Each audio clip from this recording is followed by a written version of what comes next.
Hi, Attorney Steve Vondran. We're back. In this video, we are talking about software audits. We are talking about the Software Compliance Group, SCG. What is it?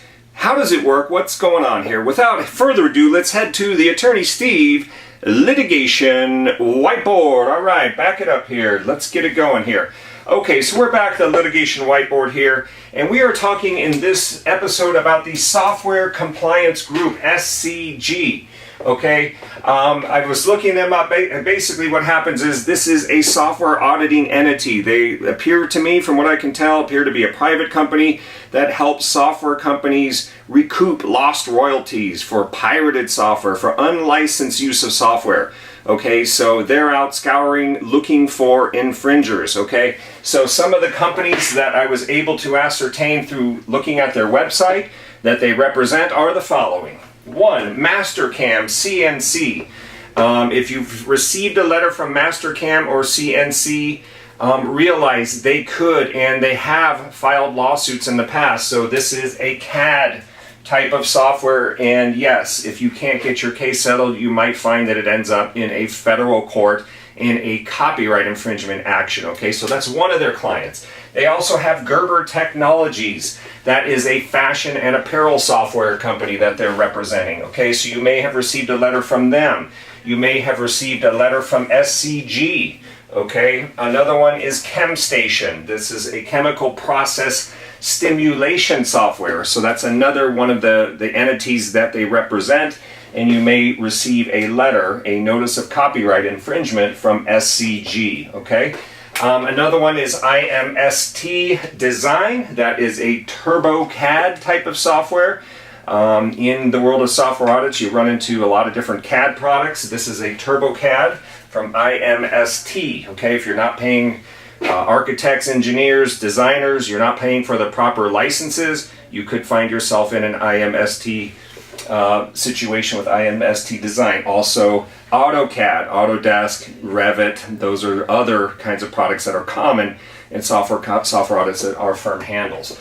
Intergraph, that's another one, that's geospatial software, and then you have Gem Vision, which is a matrix type software. So you have these different software publishers. You may also see them referred to as ISV, independent software vendors. So these are the types of companies, and it could be others, by the way. This is just what I happen to find on their website as the companies that they represent in software audit situations. Okay, so what typically happens is you would get a letter from this entity that's trying to help them recoup their revenues. Now, one of the funny things, I deal with a lot of these copyright infringement cases, software infringement cases.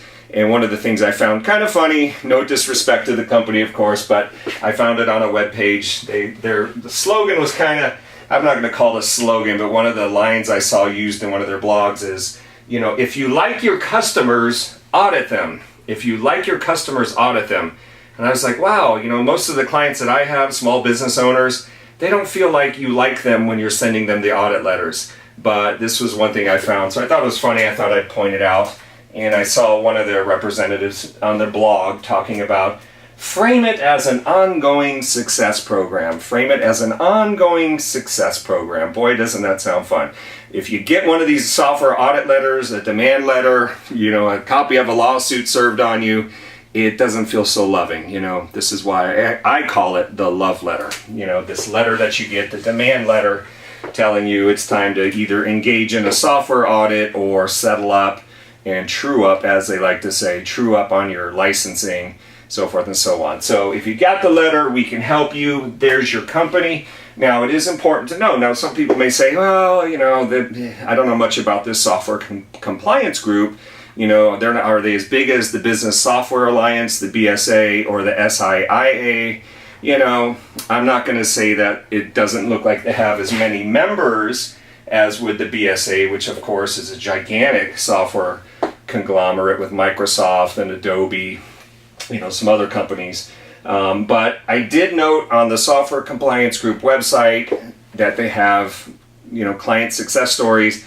They have successfully recovered millions of dollars. So what that settlement's going to be in your case for your company, that's hard to say. Depends on Can depend on a lot of things: the financial condition of the company, how long you've been using the software, how many installations are you running, are you using illegal backup copies, are you using, for example, trial versions exceeding the scope of their licenses, are you making lots of money? Lost profits can be recovered under the Copyright Act. So just remember, if you get a letter, don't panic. Give us a ring. We've helped lots of companies from across the United States handle software copyright infringement cases, and we can help yours too. Okay, so Attorney Steve Vondran, this has been a general overview of the Software Compliance Group, and we look forward to working with you. Have a great day.